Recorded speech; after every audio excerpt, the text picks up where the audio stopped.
খাজা মাইনুদ্দিন চিশতি রহমতুল্লাহ আলাইহি উনি যখন ভারতের জমিনে পা রাখলেন বাবা, এ মুসলমান, এ লালবাগের মুসলমানেরা শুনেন গো, ওই লালবাগ ওই আপনার খাজা মাইনুদ্দিন চিশতি রহমতুল্লাহ আলাইহি উনি ভারতের জমিনে যখন পা রাখলেন, উনি একটা নয় দুটো নয়, ইতিহাস প্রমাণ করে 80 থেকে 90 লক্ষ বিধর্মীকে কালেমা পড়ে মুসলমান বানায় আছে। জোরে বলেন সুবহানাল্লাহ। ইনি যখন মায়ের কাছে আবার হাজির হলেন, মনটা বড় আনন্দিত, মনটা বড় খুশি রে বাবা, মনটা বড় আনন্দিত, মনটা বড় খুশি। এমন সময়তে একটা ডাক দিয়া বলে, মা জননী ডাক দিয়া বলে, বেটা মুঈনুদ্দিন, ও বেটা মুঈনুদ্দিন, তোমাকে এত আনন্দিত দেখা যায়, তোমাকে এত খুশি দেখা যায়, বিষয়টা কি, ব্যাপারটা কি একটা বার বলো। এবার বাবা খাজা মাইনুদ্দিন চিশতি রহমতুল্লাহ আলাইহি একটা ডাক দিয়ে বলে, মা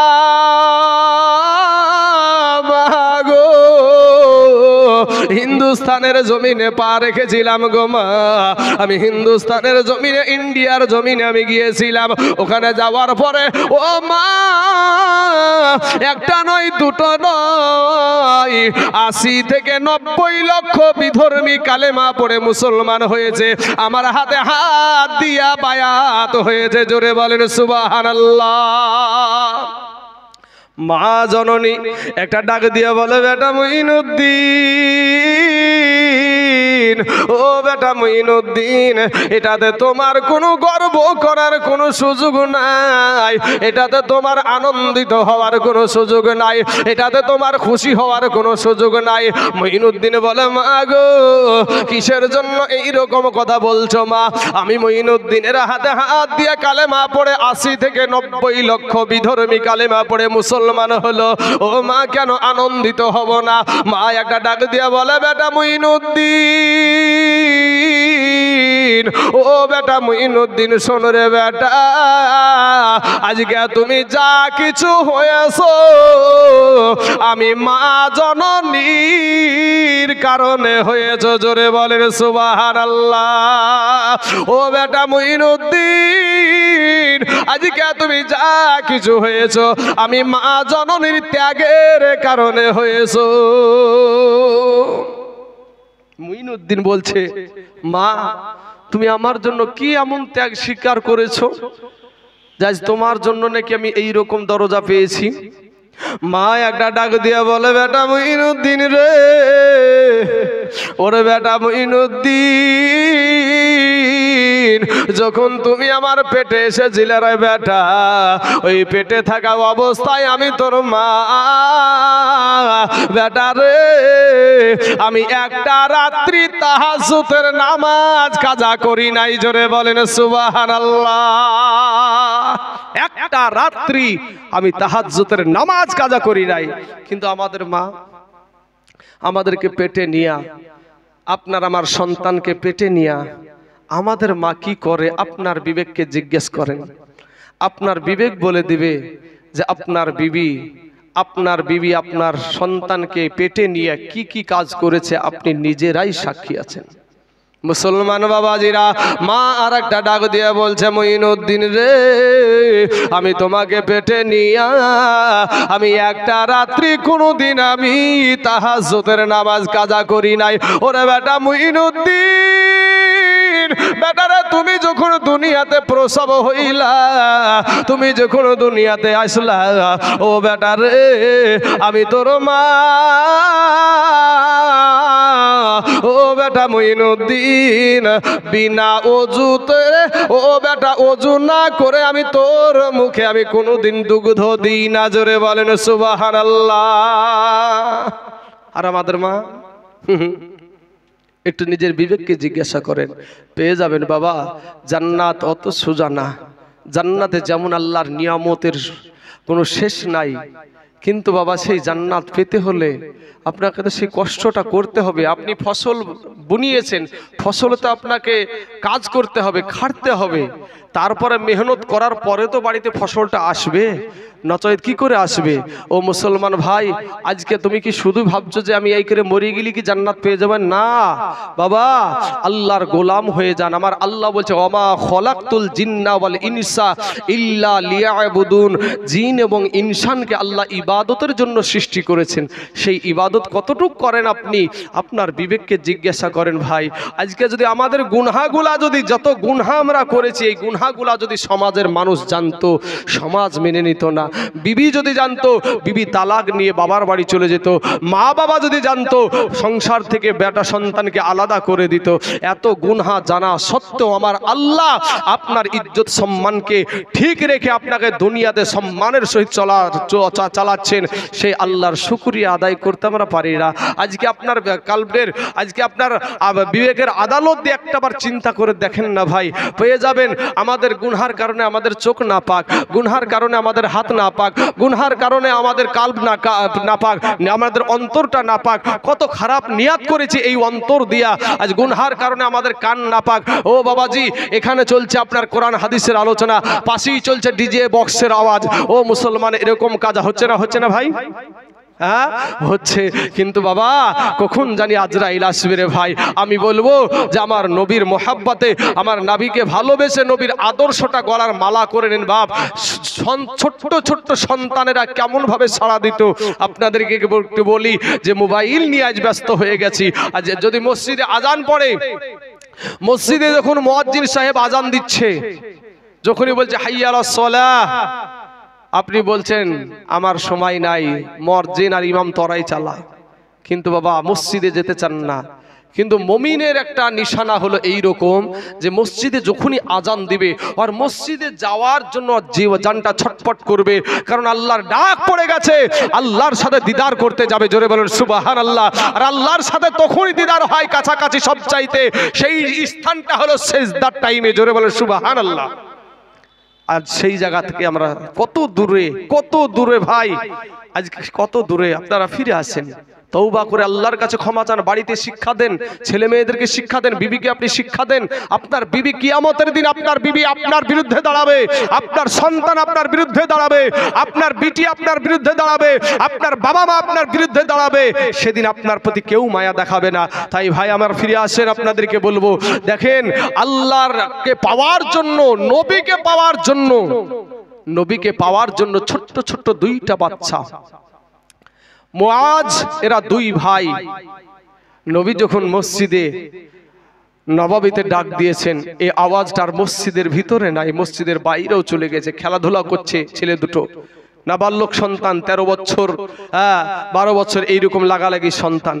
তো কানের আওয়াজ চলে গেল, নবী যুদ্ধের ডাক দিয়েছে। বাবারা আমার, পর্দার আড়ালের মা খেলা গো, দিলখানা একটু নরম করে দিবারে মা। ও মুসলমান বাবাজিরা, এই দুনো সন্তান যখন আওয়াজ শুনল, যুদ্ধের ডাক চলে এসেছে, যুদ্ধটা এত কঠিন ছিল রে বাবা। বেটা যদি কাফের, বাপ হলো মুমিন। বেটা যদি কাফের, বাপ হলো মুমিন। বাপ যদি কাফের, বেটা হলো মুমিন। বাপের বিরুদ্ধে বেটা যুদ্ধ করবে, বেটার বিরুদ্ধে বাপ যুদ্ধ করবে।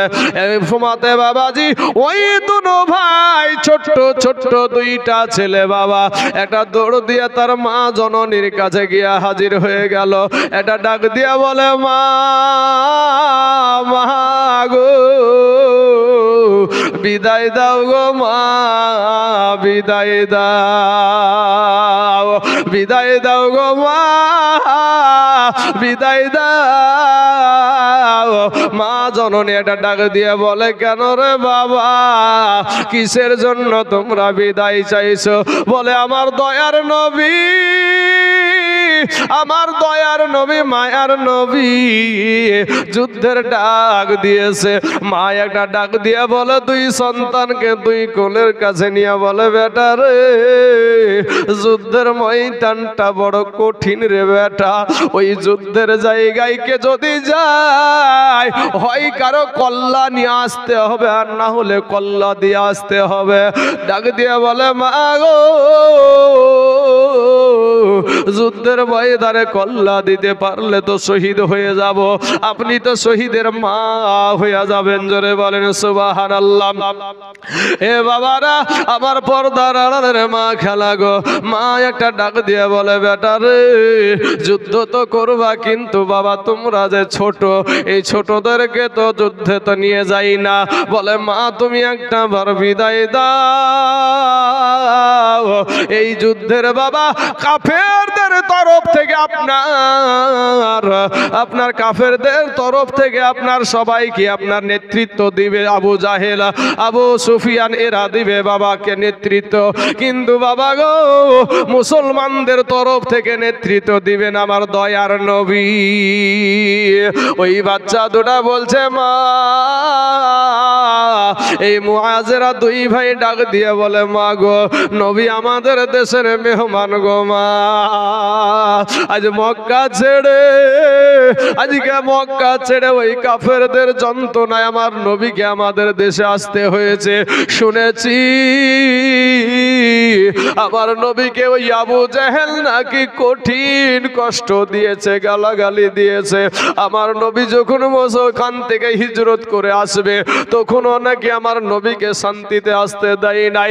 এ বাবারা ও মুসলমানেরা শোনো রে ভাই, রাখে আল্লাহ মারে কে মারে আল্লাহ তাকে বাঁচাই কে। আমার নবী যখন মক্কা ছেড়ে মদিনায় যাবে 40টা যুবক বাবা নবীজির ঘরকে ঘেরাও করে নিয়েছে। নবীকে মদিনা যেতে দেবে না, নবীকে মদিনা যেতে দেবে না, নবীকে দুনিয়া থেকে বিদায় করে দিবে। এ বাবারা আমার আল্লাহ বলে ওরে আমার বন্ধু, ওরে আমার হাবিব, তুমি একটা মুঠো বালিতে তাসহুদ পড়ে ফুঁক দাও, দিয়ে তুমি মাটিটা ছিটায়া দাও। এবার বাবাজি আমার নবীজি একটা মুঠো মাটিতে আপনার তাসহুদ পড়ে আপনার যখন মাটিটা বা পড়ে যখন ফুঁক দিয়েছে এমন সময়তে আমার নবী ছিটায়া দিয়েছে, আর প্রত্যেকটা কাফেরের চোখে নিয়ে গিয়ে আমার আল্লাহ নিক্ষেপ করে দিয়েছে। জোরে বলেন সুবহানাল্লাহ। যখন বাবা চোখে পড়েছে এ মুসলমানের আমরা লালবাগের মানুষ, আমরা মুর্শিদাবাদের মানুষ, এই সাইডটা বেশি অংশ বালি বালি জায়গা রে বাবা, জমিনটা বালি বেশি। তো বাবা গো মক্কা দেশের বাবা ওই জমিনটা কিন্তু এই রকম না রে বাবা, ওটা হলো পাথরের দেশ বাবা। ওই কঙ্কার পাথরগুলা যখন চোখে পড়েছে বাপ, আর কাফেরদের চোখে এমন যন্ত্রণা শুরু হয়ে গেছে, এরাই বাবা ডলাডলি করতে একজন আর একজনের শরীরে যখন পড়েছে তখন বলে এই দা মুহাম্মদ এখান থেকে দিয়ে পালিয়ে যায়, ওরা মারামারি লাগাইয়া দিয়েছে বাবা। এমন সময়তে আমার আল্লাহ বলে হাবিব হাবিব গো এই ফাঁকি তুমি বেরিয়ে যাও, এই ফাঁকি তুমি বেরিয়ে যাও। নবীর সঙ্গে ছিল বাবা হযরতে আলী রাদিয়াল্লাহু তাআলা আনহু। দেখেন নবীর প্রতি কেমন মোহাব্বত, নবীকে কত ভালোবাসতো বাবা। তারা শহীদি মউতকে কতটা প্রিয় মনে করতো। বলে আলী গো তুমি আমার বিছানায় শুয়ে যাও। হযরতে আলী যখন শুয়ে গেলেন বাবা মুখখানা ঢাকিয়ে দিয়েছে। নবী বলে মুখ ঢাকো কেন? বলে ইয়া রাসূলুল্লাহ ইয়া হাবিবাল্লাহ, নবী গো আপনার যখন বেরিয়ে যাবেন এই যখন এখানে আমি শুয়ে থাকবো মুখটা ঢাকা অবস্থায় আমাকে তারা দেখবে না, আমার গলাতে তারা তরবারি চালায়া দিবে, আর নূরের নবীর বিছানায় আমি শহীদ হয়ে যাব। এর চাইতে আর সৌভাগ্য কি হতে পারে? নবী আমার বাবা হযরতে আলীকে রেখে দিয়া বেরিয়ে গেলেন। নবীজি যখন মক্কা ছেড়ে মদিনা যাবে গো বাবা, এমন সময় সঙ্গীটা কে হবে? ওটা আর কেউ না, নবীজির সাহাবী নবীজির প্রাণপ্রিয় সাহাবী যার নাম হলো হযরত আবু বকর সিদ্দিক রাদিয়াল্লাহু তাআলা আনহু, উনাকে নিয়ে আপনার রওনা দিবে। কবি বলছেন এ লাগায়া বাজার এ দয়ার নবীজি আমার আরাম করছেন সোনার মদিনায়, এ দয়ার নবী গো আমার এ গড়ায়া ইসলাম আরাম করছেন সোনার মদিনায়। আরে নবী বলেন হযরত আলী বিছানা রইল খালি, আমার বিছানায় শুয়ে যাও নবীজি আমার এ লাগায়া বাজার আরাম করছেন সোনার মদিনায়, এ নবী গো আমার এ গড়ায়া ইসলাম শুইয়া আছেন সোনার মদিনায়। ওই নবীর নামে এ দুরূদ পড়িলে, ওই নবীর নামে এ দুরূদ পড়িলে হাবিয়া দোজখ ঠান্ডা হয়। ওই নবীর নামে এ দুরূদ পড়িলে হাবিয়া দোজখ নিভে যায়।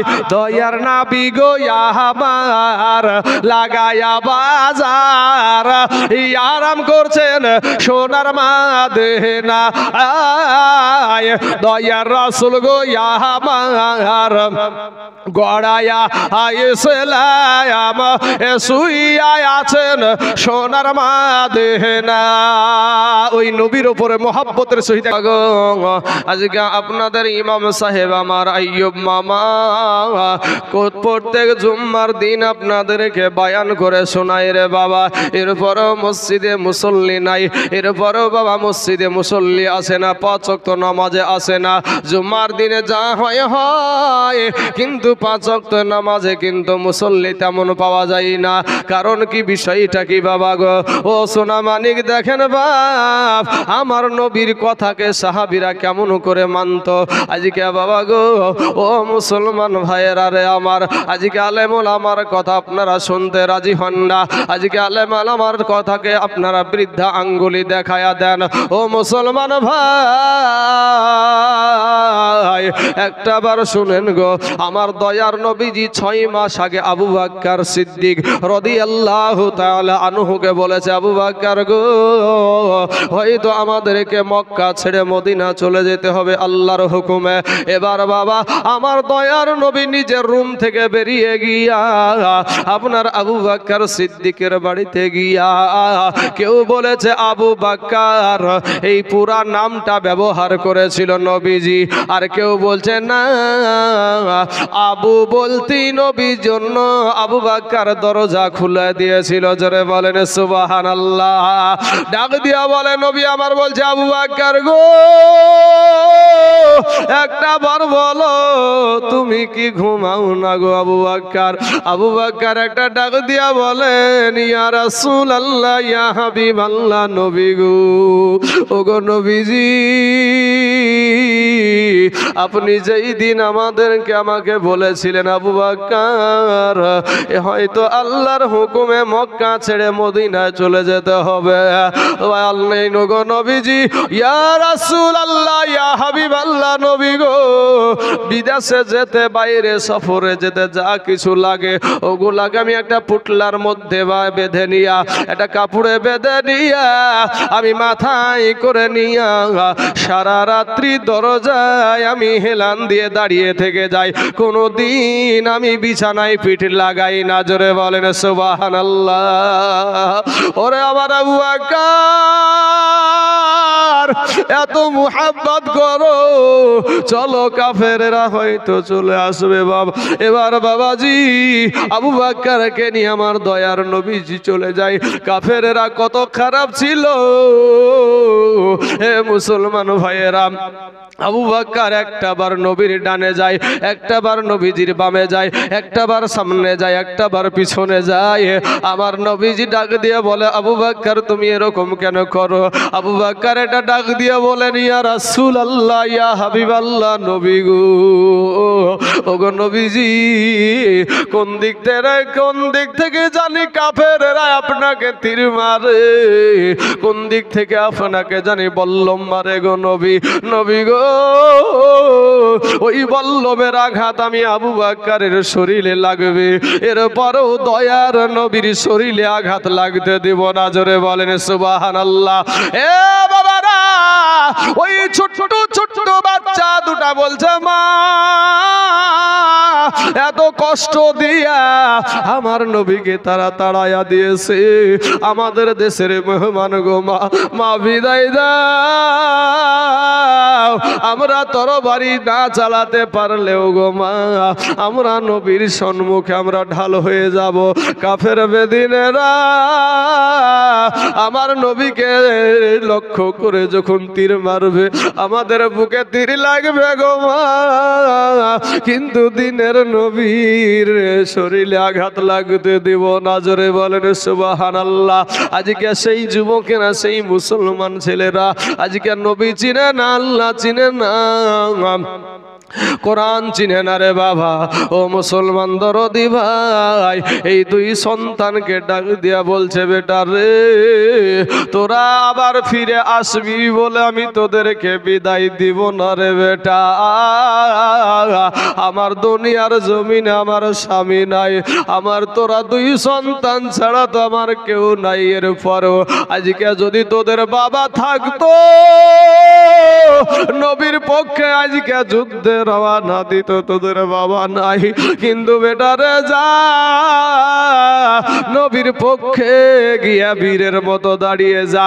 আমি মা জননী তোদেরকে আমি দিল থেকে, অন্তর থেকে আমি খালাস করে দিলাম, যা, ফিরে আসার জন্য নয়, আমি যেন শহীদের মা হয়ে যেতে পারি। জোরে বলেন সুবহানাল্লাহ। দুনো সন্তান যখন চলে যাচ্ছে বাবা, এমন সময়তে, ও আব্বা জান, এমন সময়তে আমার নবীজি একটা কাতার করেছে বাবা, একটা একটা করে মানুষকে আপনার কথা বলছেন, আর যুদ্ধের জন্য বাবা এক সাইডে করেছে, যাকে নেওয়া যাবে তাকে নিচ্ছে। এই করতে করতে বাবা গো,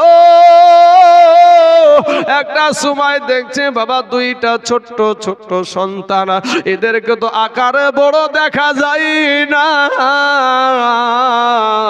এদেরকে দেখে তো বড় মানুষ মনে হয় না।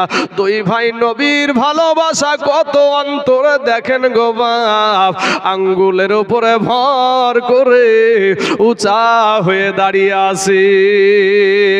আমার নবী ডাক দিয়ে বলে, বাবা তোমরা কেন এই কাতারে, তোমরা কেন এই লাইনে দাঁড়িয়ে আসো রে বাপ?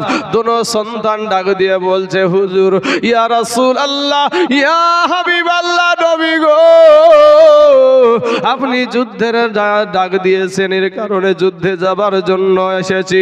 ও বাবা, আমার নবী বলছেন, বাবা রে, এটা তো যুদ্ধের কাতার, তবে যুদ্ধটা বড় কঠিন। ওই যুদ্ধের ময়দানে তোমরা ছোট বাচ্চা গিয়ে কি করবা? ওই ছোট বাচ্চা তোমরা যে কি করবা? বলে, ইয়া রাসূলুল্লাহ, ইয়া হাবিবাল্লাহ, নবী গো, আমরা ছোট হওয়ার কারণে আমাদেরকে বাতিল করে দিবেন না গো নবী, আমাদেরকে আপনি বাতিল করিয়েন না, যুদ্ধে যাওয়ার পারমিশনটা দিয়ে দেন। এবার বাবা আমার নবীকে বারবার বলতে বলতে নবী বললেন, ঠিক আছে, তোমাদের মধ্যে একজন বড় ভাই যেটা, সে যাবে আমার সঙ্গে যুদ্ধ করতে, কিন্তু ছোট জনাকে যাওয়া হবে না। এবার বাবাজি ছোট ছেলেটাও উনি বলে ফেললো, ইয়া রাসূলুল্লাহ, ইয়া হাবিবাল্লাহ, নবী গো,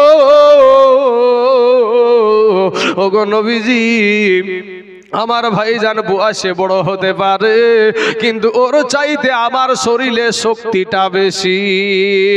ইয়া রাসূলুল্লাহ, ইয়া হাবিবাল্লাহ, নবী গো, যদি আপনি একটা বার নজর করে দেখেন গো নবী, আমার ভাইয়ের সঙ্গে একটা বার আপনি লড়াই লাগায়া দেন। আমার নবী তো জানে গো ওই সন্তানের নেশাটা কি, ওই সন্তানের মনের বাসনাটা কি। আমার নবী জানার পরও বাবা সাহাবাদেরকে বলছেন, সাহাবারা গো এটা প্রতিযোগিতা দেখে যাও, যুদ্ধে যাবা, এখানে একটা প্রতিযোগিতা দেখা যাও। দুই ভাই বাবা আপনার যখন কুস্তি লাগায়া দিবে, এমন সময় ছোট ভাই বড় ভাইকে ডাক দিয়ে বলে, বড় ভাই গো মায়ের কাছে বিদায় নিয়ে এসেছি একসঙ্গে দুই ভাই, আজকে তুমি আমাকে ছেড়ে যেও না, আমাকে ছেড়ে তুমি যেও না। বড় ভাই বলছে, চিন্তা করিস না, টেনশন করিস না, আমি যেমন মা জননীর কাছ থেকে দুই ভাই আমরা বিদায় হয়ে এসেছি, এখানেও দুই ভাই আমরা যুদ্ধে যাব। এবার যখন যুদ্ধ লাগিয়ে দিয়েছে, প্রতিযোগিতা শুরু হয়ে গেছে। বড় ভাইটা ইচ্ছাকৃত বাবা নিচে পড়ে যায়, তো উপরে ছোট ভাইকে উঠায়া দিয়েছে, ডাক দিয়ে বলে, ইয়া রাসূলুল্লাহ, ইয়া হাবিবাল্লাহ, দেখেন আমার বড় ভাইকে আমি নিজেই পেড়ে ফেলেছি। এ বাবাজি, আমার নবী আগে থেকেই বলছেন তোমাদের রায় আগেই হয়ে গেছে, আমি নবী সেটা আগে থেকেই জানি। জোরে জোরে বলুন সুবহানাল্লাহ। কোন পাগলে এ বলে নবী গায়েব জানে না, বাইরে এলেম শহর গো নবী শাহে মাদিনা। ওরে কুরআন হাদিস পড়িলেই শুধু আলেম তো হয় না, কোরআন হাদিস পড়িলেই শুধু আলেম তো হয় না। আমার নবীর প্রেমে মজিল যারা তারাই মৌলানা। জোরে বলেন সুবহানাল্লাহ। ওরে কুরআন হাদিস পড়িলেই শুধু আলেম তো হয় না, কোরআন হাদিস পড়িলেই শুধু আলেম তো হয় না। আমার নবীর প্রেমে মজিল যারা তারাই মৌলানা। ভাইরে দেও বহনদের এ ছাত্র যিনি, মির্জা গোলাম কাদিয়ানি, এলেম শিখাই শয়তান হইল নবী চিনল না, এলেম শিখাই শয়তান হইল নবী চিনল না।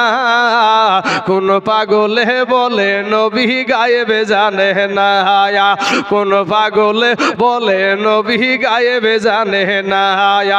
এলেম শহর গো নবী শাহে মাদিনা।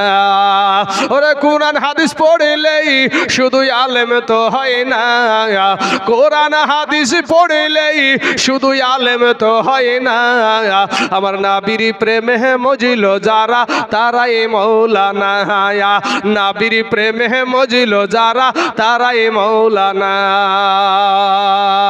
বাবা গো দুই সন্তানকে অর্ডার দিয়ে দিল বাবা।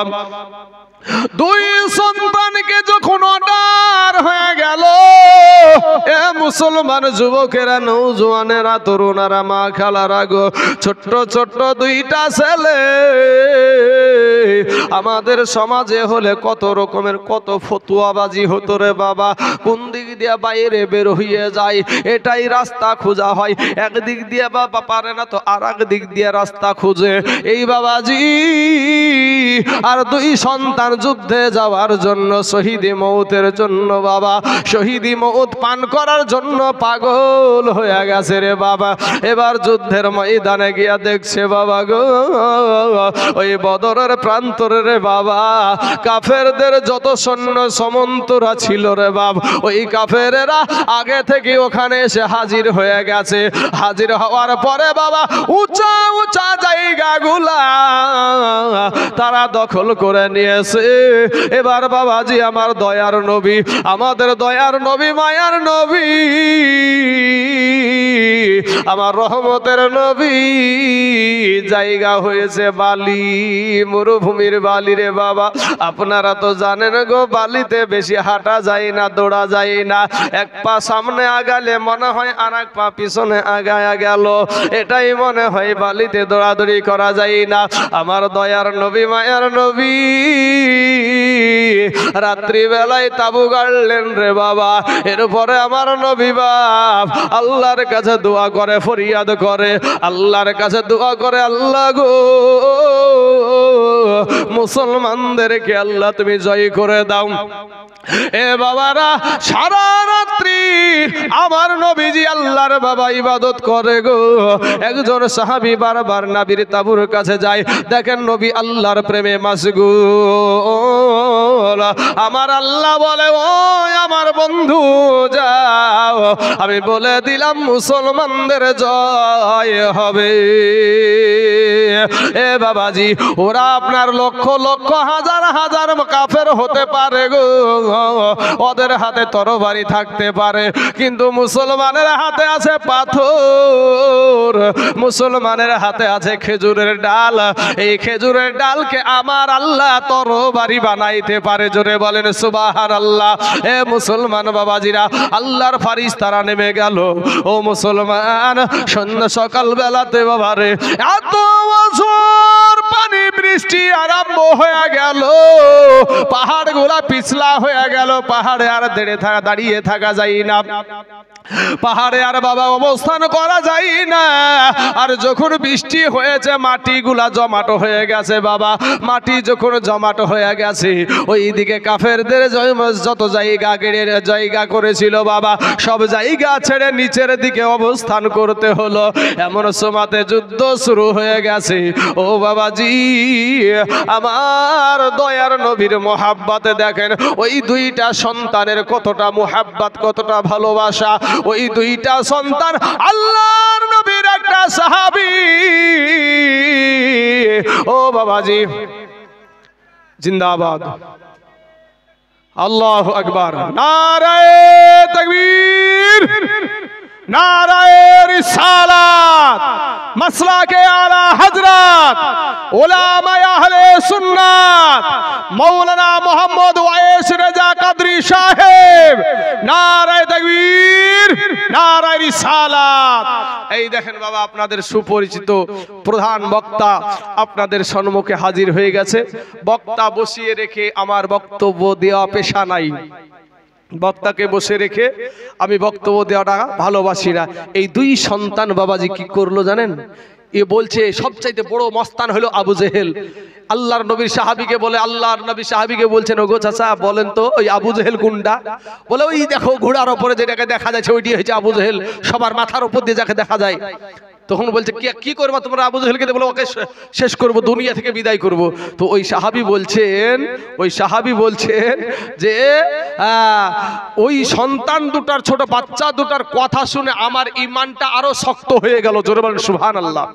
কারণ প্রথমে ইতস্ততা বোধ করছিল, কেন যে ছোট্ট ছোট্ট দুইটা বাচ্চা, এরা কেন আমার পাশে, একটা শক্তিধর মানুষ আসে আমার পাশে দাঁড়াবে, তো তারা না এসে ছোট ছোট বাচ্চা এসেছে, ইতস্তত বোধ করছে। কিন্তু বাবাজি যখন ওই সন্তান দুইটা কথা বলেছে, তখন ওর ঈমানটা আরো তাজা হয়ে গেছে। বলে ওই দেখো ওই যে যাকে সবার মাথার উপর দিয়ে দেখা যায়, ওই ব্যক্তিটা হলো আবু জাহেল। দুই সন্তান এদিক ওদিক আপনার পেঁচ কাটিয়ে গিয়ে একেবারে আবু জেহেলের কাছে যে হাজির। বাবাজি, আবু জেহেল তখন এক ভাই আর এক ভাইকে বলছে পৌঁছেতে গেছে আবু জেহেলের কাছে, তো ভাই তুই আগে মার। যেমন বাবাজি মারবি তো মার, পায়ে ঝাড়িয়েছে। আর পায়ে যখন ঝাড়িয়েছে বাবাজি, এ তো আল্লাহর শক্তি। বাবা, ফেরাউনকে আমার মুসা নবী থাপ্পড় মেরেছিল। বাবারে সোনারে মানিকরে জাদুরে মধুরে করতে করতে যেমন চুমিয়ে খাইতে যাবে বাবাজির মুসা নবীকে, আর একেবারে হাইব্রিড চর একবারে দিয়েছে মুসা নবী। তো আপনার ছোট অবস্থায় বাচ্চা কালে হাইব্রিড চর যখন ঝাড়িয়েছে, আর দুনিয়া ঘুরতে শুরু করেছে, তখন বলে আরে এত বাচ্চা ছেলিয়ে, তারপর আসলে হাতটা ছিল মুসা নবীর আর ওজনটা ছিল আবার আল্লাহর। জোরে বলেন সুবহানাল্লাহ। বাবাজি আমার ভাই জানেরা, তো এই দুই সন্তান বাবাজি যখন পায়ে ঝেড়েছে, ও জমিনে পড়েছে। আর এক ভাই জায়গা করেছে কি বুকের ওপরে বসে একেবারে খেজুরে ডাল দিয়ে একবার বুকের ভিতরে ঢুকিয়ে দিয়েছে। ও আর বেটা আবু জেহেলের বেটার নাম ছিল ইকরামা। ইকরামা দেখছে দূর থেকে দেখছে বাপকে তো সাইজ করে দিল, দৌড়ে এসে দুই ভাইকেও বাবা আপনার কি করলো এই দুনিয়া থেকে বিদায় করে দিয়েছিল।